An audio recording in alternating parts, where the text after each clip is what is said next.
През 1978 година в болницата в британския град Олдъм акушер-гинекологът доктор Патрик Стептоу и ембриологът Робъртс Едуардс успяват да реализират оплождане на яйцеклетка извън тялото на жената в лабораторни условия, след което да я върнат обратно в матката и да се получи бременност. От този момент нататък методът ще стане известен по целия свят като инвитро, т.е. оплождане в стъкло. Благодарение на тази технология днес са родени милиони бебета.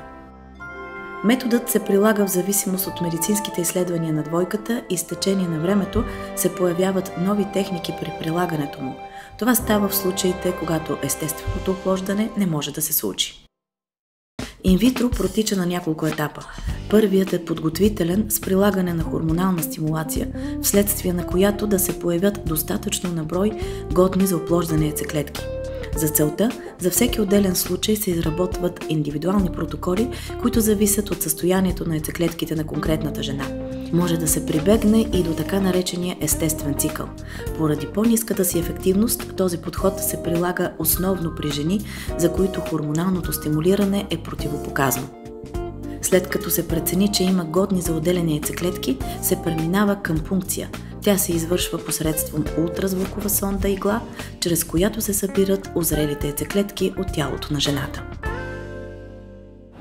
Пункцията на яйцеклетки се прави от лекар-акушер-гинеколог. По този начин добиваме яйцеклетки, които след това да бъдат оплодени с сперматозоид. Всъщност това е основна стъпка в инвитро. Най-основната стъпка в инвитрото. Вземаме яйцеклетките от тялото на жената, за да бъдат оплодени в инвитро условия, да отгледаме ембрионите за няколко дни и след това вече готовите ембриончета да бъдат поставени.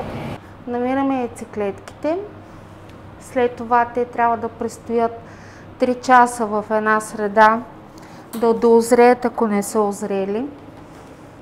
През това време мъжът дава материал, който в семинологична лаборатория се обработва и вече може да пристъпим към процедурата по така нареченото инвитро.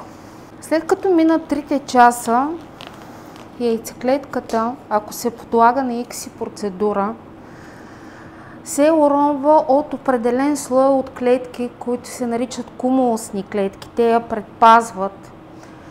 Този процес се нарича уронване и самата яйцеклетка вече е годна за преминаване към процеса на инжектиране на сперматозида.